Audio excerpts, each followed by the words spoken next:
Bonjour à tous et bienvenue dans ce Morning Bull Run, ici Moon. Alors je sais que vous n'avez pas forcément l'habitude de me voir sur les Morning Bull Run, c'est normal, on a eu une sorte de short squeeze sur le marché des crypto-monnaies. Tous les altcoins ont perdu globalement entre 10, 15, voire 20% de leur valeur. Beaucoup paniquent, beaucoup pensent que c'est le moment de vendre, beaucoup pensent qu'il n'y aura pas d'alt-season. Et on retrouve exactement ce qui s'est vu sur le canal Telegram cette semaine, c'est-à-dire la vision entre les montagnes et les brindilles. C'est ce qu'on va voir tout de suite dans ce début de morning avant de vous laisser avec les actus de Zephyr. Ok les taurus, donc le premier élément qu'on va voir ensemble aujourd'hui, c'est tout simplement le Fear and Greed Index. Aujourd'hui, on est sur un Fear and Greed qui est à 25, donc on est en extrême peur comme vous le voyez ici. C'est une situation qu'on n'a pas vue depuis plusieurs mois. Et en fait, ce qu'il faut vraiment comprendre, c'est que par définition, une opportunité, ce n'est pas quelque chose qui peut être saisi par 100% des gens. C'est quelque chose qui peut être saisi par une minorité de personnes. Et donc, moi, d'un point de vue investissement, d'un point de vue investisseur qui a une vision long terme, quand on est dans des phases comme ça, là où tout le monde pense à vendre, au fait qu'il n'y aura pas d'alt-season, au fait que c'est mort, au fait que c'est trop tard, perd patience, a envie d'abandonner, eh bien c'est là où moi je redouble d'efforts et je renforce un maximum mes positions parce que lorsque le marché va se mettre à repartir, croyez-moi que je vais être le premier déjà en profit et en plus de ça, croyez-moi que je vais pouvoir réaliser des performances qui seront exceptionnelles dans un laps de temps qui va être court terme, moyen terme, mais également sur du long terme puisque j'optimise, je lisse mon point d'entrée sur certains altcoins, car je vais pouvoir lisser mon prix d'achat sur de nombreux altcoins à la baisse, justement lors de ces phases de peur extrême.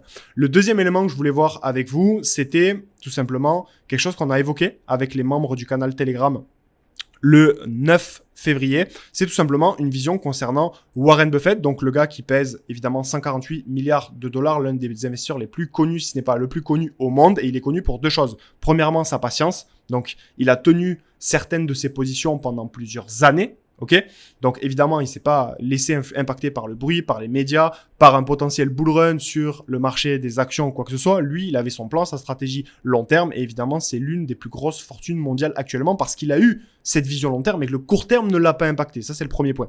Le deuxième point, c'est qu'évidemment, il a racheté bas, il a vendu haut. Et donc, par définition, ça veut dire que les fortunes se font lorsque les prix sont peu chers.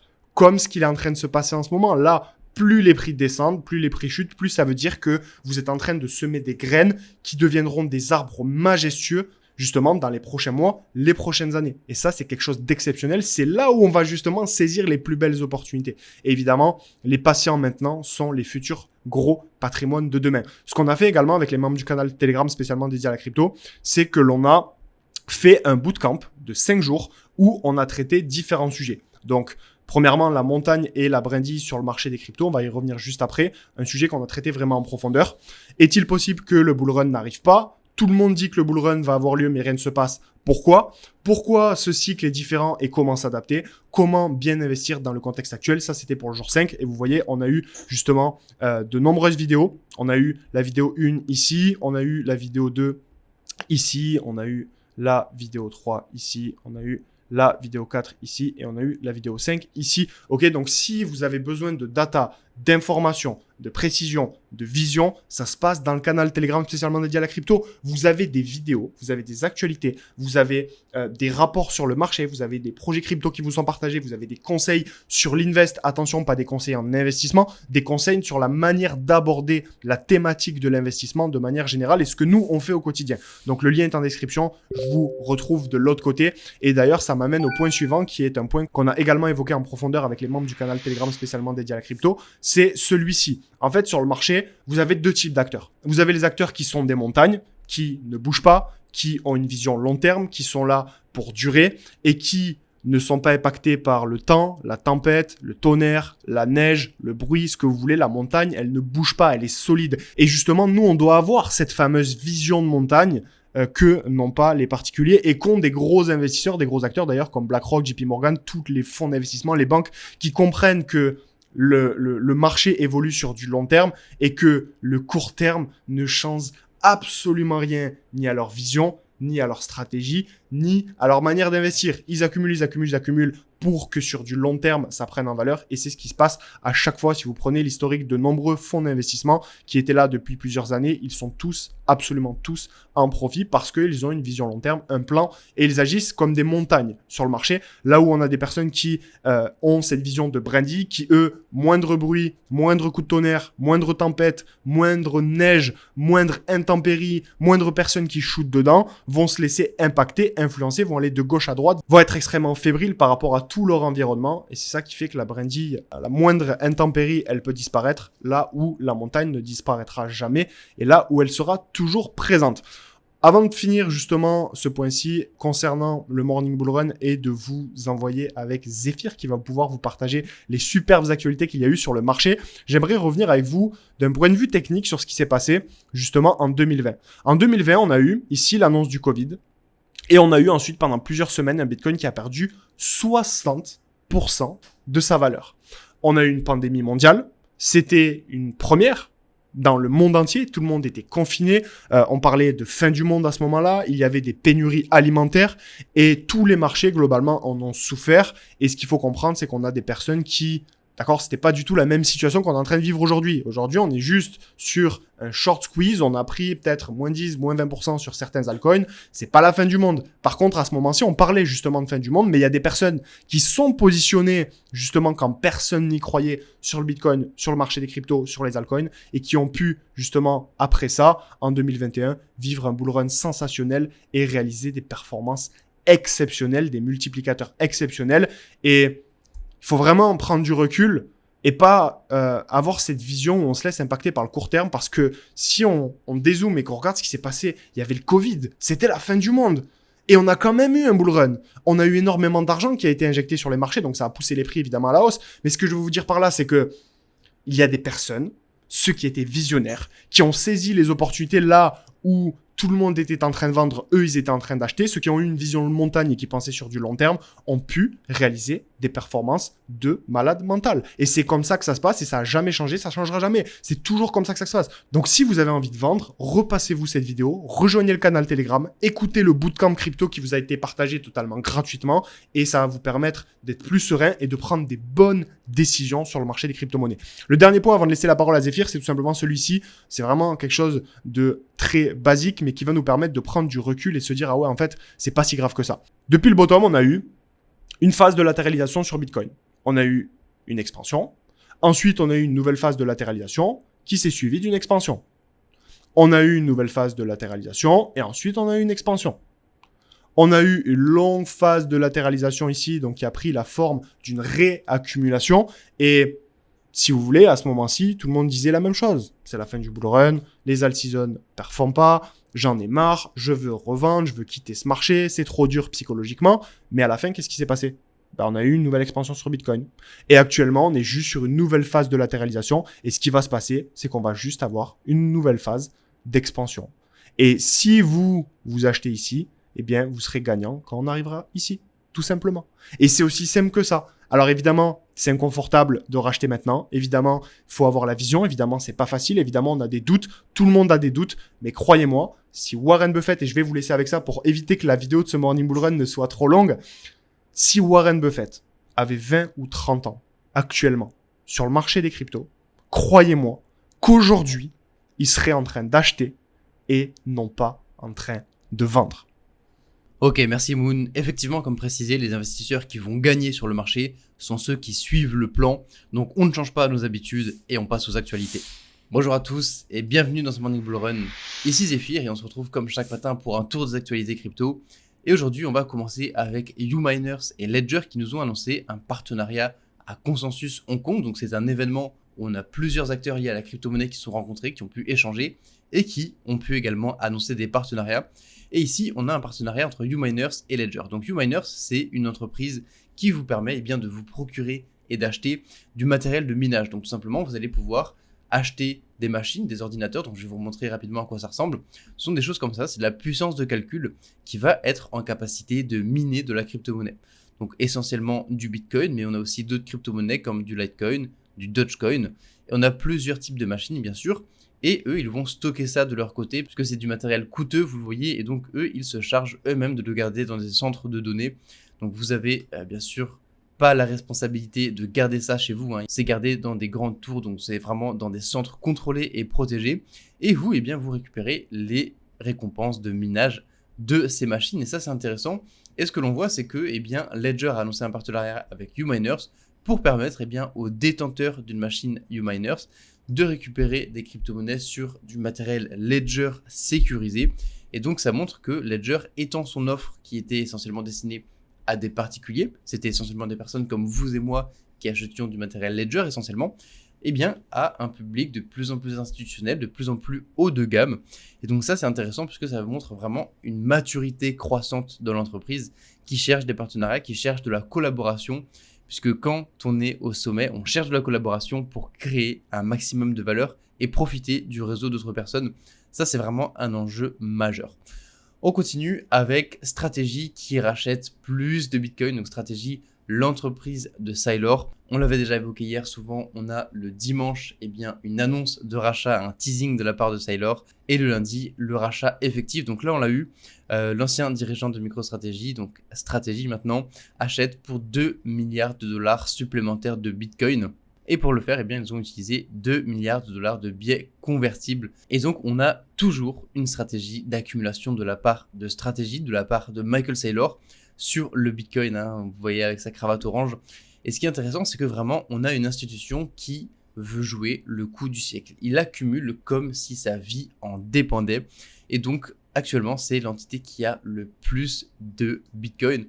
Ils en ont acheté pour 20 000 Bitcoin entre le 18 et le 23 février avec un prix de 97 000 dollars d'achat en moyenne. Donc vous voyez que même sur la zone des 100 000 dollars où il y a beaucoup de personnes qui prennent des profits, qui vendent, eh bien MicroStrategy, eux, continuent d'accumuler, continuent d'acquérir du Bitcoin par tous les moyens possibles.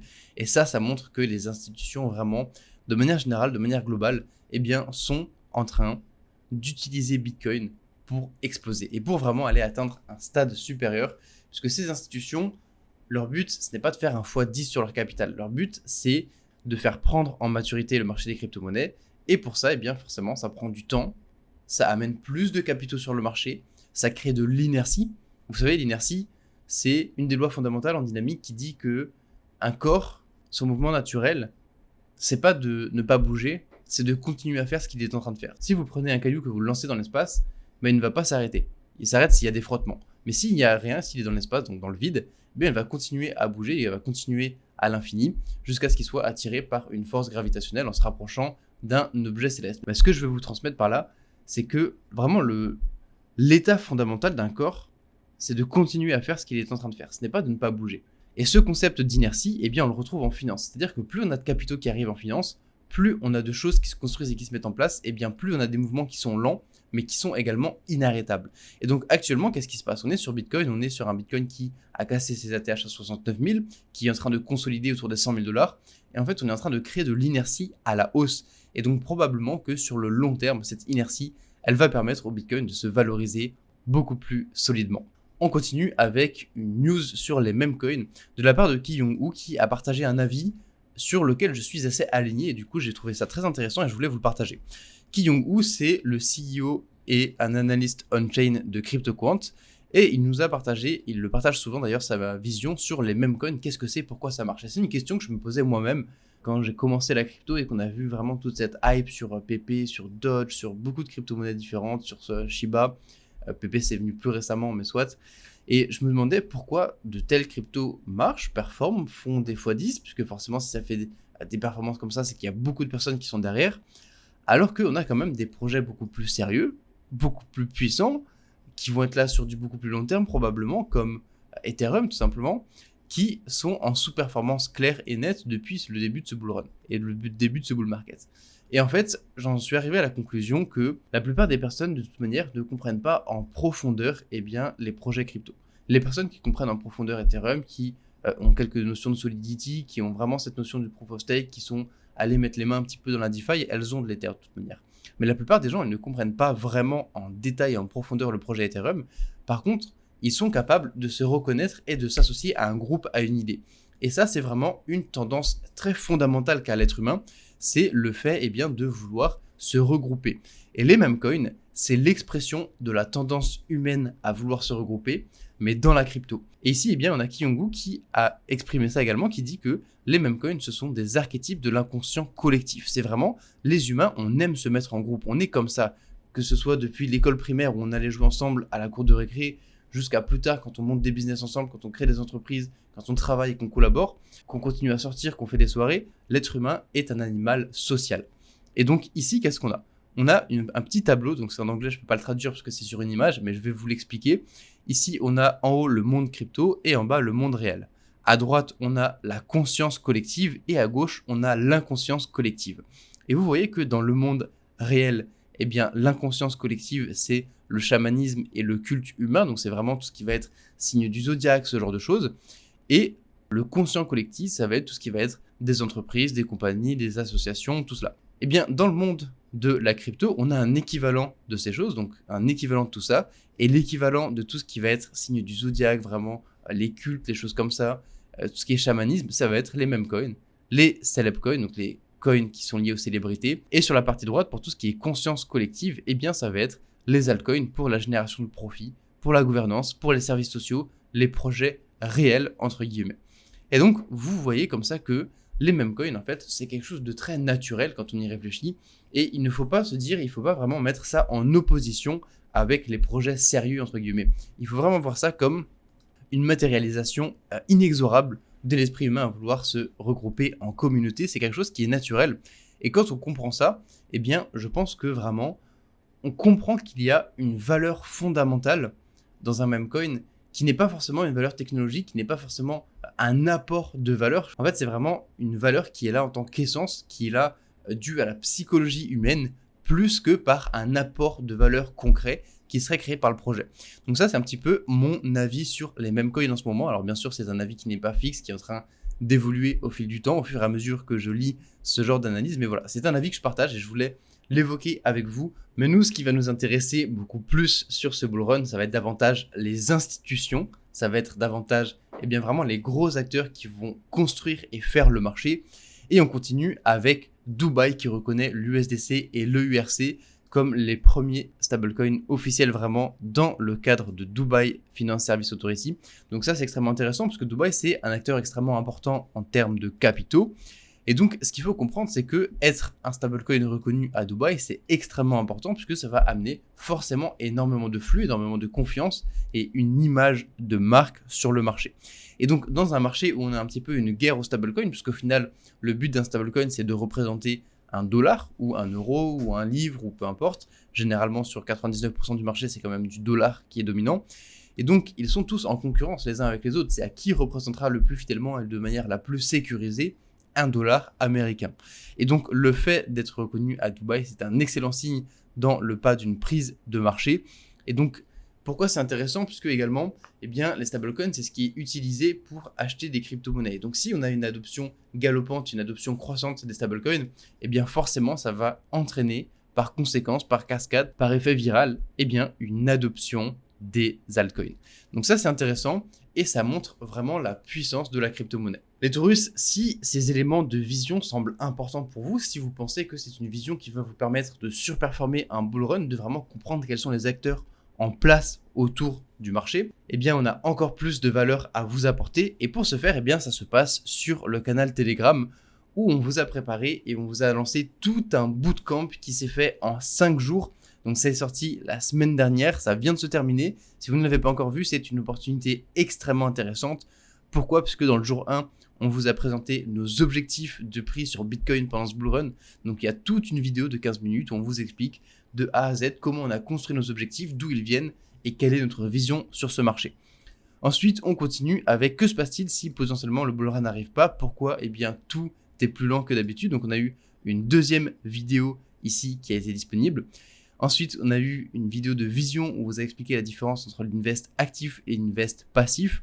Extrêmement pertinent également, donc parce que vous avez plusieurs types d'investisseurs. Parmi vous qui regardez cette vidéo, eh bien peut-être que certains d'entre vous veulent investir de manière passive et uniquement récupérer des profits à la fin du bull run.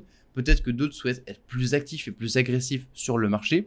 Il y en a pour tous les goûts et on vous présente un petit peu les tenants et aboutissants de cela. On a également sur le jour 4, eh bien, que se passe-t-il ? comment tirer son épingle du jeu sur un bull run qui est plus difficile. Parce que forcément, on l'a évoqué avec l'inertie, on a plus de capitaux sur ce bull run, parce qu'il y a plus d'institutions, il y a plus de gros acteurs. Donc forcément, ça met plus de temps, il y a des choses qui sont plus compliquées à mettre en œuvre, et donc la plupart des investisseurs particuliers sont un petit peu perdus dans ce contexte, et ont du mal tout simplement à s'en tirer, ont du mal à se démarquer des autres et à générer des profits sur le marché, alors que sur les précédents bull runs, c'était beaucoup plus simple. Et donc ici, on répond à cette question de comment faire pour s'en sortir dans ce bull run et de pourquoi ce bull run est différent des autres. Et enfin, sur le dernier jour, on a vraiment eu une vidéo exceptionnelle avec Moon qui nous a partagé tout son plan d'investissement, qui nous a partagé comment il va prendre des profits, qui nous a partagé sa personne, ses buts, ses objectifs. Ça se passe sur le canal Telegram, c'est le premier lien en description. Donc prenez 5 secondes, allez sur ce canal Telegram et allez dévorer ce bootcamp. Si vous avez des questions par rapport au bootcamp, vous pouvez nous les poser en commentaire de cette vidéo. Vous pouvez nous les poser également sur Instagram en message privé. Vous avez beaucoup de façons de le faire. Mais prenez le temps parce que c'est vraiment quelque chose qui va vous permettre de décupler vos résultats sur le bull run. On continue ce tour des actus avec Ethena, donc un projet crypto extrêmement intéressant. Si vous avez du Ethena, ça va probablement vous intéresser puisqu'ils ont levé 100 millions de dollars pour financer une incursion financière. Encore une fois, on est sujet aux traductions un petit peu acrobatiques de ces logiciels de traduction, mais soit. Donc Ethena, il faut comprendre qu'ils ont levé 100 millions pour leur projet de stablecoin, l'USDE, qui est un projet relativement institutionnalisé, qui est un projet extrêmement pertinent et qui prend de plus en plus d'ampleur, car vous le voyez, eh bien, le token Ethena, via l'USDE, vient d'atteindre les 6 milliards de capitalisation, donc c'est vraiment un point clé, c'est vraiment quelque chose de majeur et qui est en train de prendre une place de plus en plus importante dans l'écosystème. Et on l'a déjà évoqué sur la news précédente, eh bien les stablecoins, c'est vraiment un enjeu majeur pour le marché des cryptos. Et on va terminer ce morning avec 2 news sur vraiment des institutions parmi les plus importantes. On a Robinhood, qui est une plateforme qui permet aux habitants des États-Unis eh bien, d'acquérir de la crypto-monnaie notamment. Et donc Robinhood eh bien, nous a annoncé que la CFTC, donc la Commission des valeurs mobilières des États-Unis, a clôturé son enquête sur les opérations de crypto-monnaie de l'entreprise et n'engage aucune action coercive. Donc ça veut dire qu'on a un acteur qui va être beaucoup plus libre, et bien tout simplement dans son utilisation de la crypto-monnaie et dans les services qui vont être proposés à ses clients. Et de manière similaire, on a Citadel Securities qui va se lancer dans le trading de crypto après le passage du gouvernement Trump. Donc ça, c'est extrêmement important puisqu'on a vraiment 2 entités majeures aux États-Unis qui se lancent dans la crypto et on voit que on a de plus en plus d'acteurs qui s'intéressent à ce marché. On a de plus en plus de capitaux extrêmement importants qui arrivent. Et donc forcément, ces personnes-là, elles créent de l'incertitude, elles créent de l'inertie et elles créent un marché qui continue de consolider. Mais quand, eh bien, ces entreprises se seront chargées, quand ces entreprises auront commencé à proposer leurs services, eh bien, on aura un marché qui va être beaucoup plus mature, qui va pouvoir se valoriser beaucoup plus haut, beaucoup plus loin et de manière beaucoup plus pérenne et durable dans le temps. Alors, est-ce qu'on va avoir moins de volatilité dû à cette inertie et dû à ces entités qui sont présentes de manière de plus en plus institutionnelle? C'est possible. Mais est-ce qu'on va avoir quand même de la volatilité sur les altcoins? Bien sûr que oui. Je pense qu'on va vivre une année 2025 extrêmement intéressante du point de vue des cryptos avec tout ce qui se passe. J'espère que cette vidéo vous a plu les Taurus. Si c'est le cas, laissez-nous un like, abonnez-vous pour ne rien louper des prochaines vidéos qui arrivent. Vous pouvez également nous dire en commentaire quel est votre meme coin préféré. Vous qui avez maintenant compris que les meme coins étaient une manifestation inconsciente de l'esprit humain et de la tendance humaine à vouloir se regrouper en communauté. C'était Zephyr, c'était un véritable plaisir pour moi de vous faire cette vidéo et on se retrouve très bientôt.